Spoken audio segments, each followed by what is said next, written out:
آقا حضور سید کائنات فخر موجودات کی ذات نے کام تقسیم کر دیا اصحاب میں اور آل میں۔ آل کی ڈیوٹی یہ لگی کہ دین کو بچانا ہے، اصحاب کی ڈیوٹی یہ لگی کہ دین کو پورے خطے میں، پوری دنیا میں پہنچانا ہے۔ آل رسول نے دین بچانے میں اپنا حق ادا کر دیا، اصحاب رسول نے دین پہنچانے میں اپنا حق ادا کیا۔ ہمیں چاہیے کہ ہم ان دونوں کی عزت، توقیر، تعظیم دل سے کریں، اور ہمیشہ یاد رکھیں اللہ پاک نے 4 چیزوں سے انسان کی تخلیق فرمائی ہے: مٹی، پانی، آگ، ہوا۔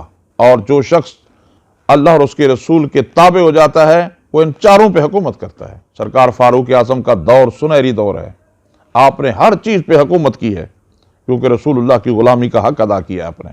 سامعین محترم، اس وقت دریائے نیل بند ہو جاتا ہے اور وہ ہر سال کی طرح بند ہوا۔ عمر بن عاص نے خط لکھا کہ جناب اسلام تو بری رسومات کو مٹاتا ہے، یہاں جب تک خوبصورت لڑکی پیش نہیں کی جاتی اس وقت تک دریائے نیل نہیں چلتا۔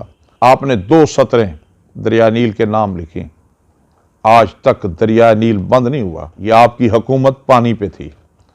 پھر دیکھیے، ایک دفعہ مدینہ شریف کی کسی طرف آگ لگ گئی، لوگ آئے جناب آگ لگ گئی ہے، بجھنے میں نہیں آتی۔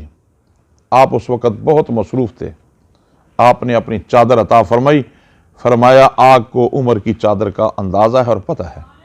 جیسے جا کے آگ پہ چادر پھینکی تو آگ بجھ گئی۔ آپ کو اللہ پاک نے آگ پہ بھی حکومت عطا کی ہے۔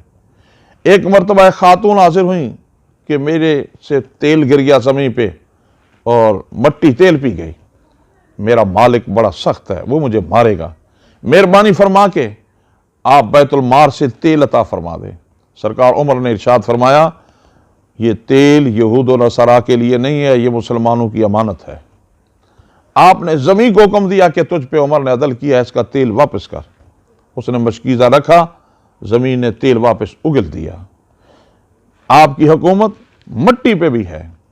سرکار حضرت فاروق اعظم منبر مصطفیٰ پہ کھڑے کے خطبہ ارشاد فرما رہے تھے، آپ کی نظر اتنی دور پہنچی کہ نہاوند کے پہاڑوں میں جہاں آپ نے حضرت ساریہ کو فوج دے کے بھیجا تھا، دشمن پیچھے سے حملہ کرنے والا تھا، اتنی دور سے آپ کی نظر جب وہاں پر پہنچی تو حضرت ساریہ کو آپ نے چکلنا کیا، یہاں سے صدا لگائی، یا ساریۃ الجبل، یا ساریۃ الجبل، یا ساریۃ الجبل۔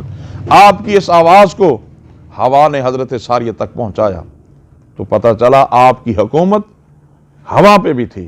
یہ کیا مسئلہ ہے؟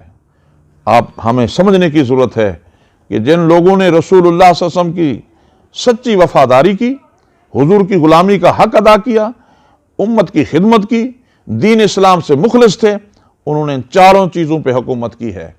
اور آج بھی جب ہم رسول اللہ صلی اللہ علیہ وسلم کے سچے سچے غلام ہو جائیں گے تو پھر پوری دنیا پہ حکومت ہماری ہے۔ اسی لیے اقبال نے اللہ کا پیغام ہمیں پہنچایا ہے کہ محمد سے وفا تو نے تو ہم تیرے ہیں، یہ جہاں چیز ہے کیا لوح و قلم تیرے ہیں۔ اور اس کا واضح ثبوت اصحاب رسول اور آل رسول ہیں جنہوں نے کما حق کو دین کی خدمت ادا کی۔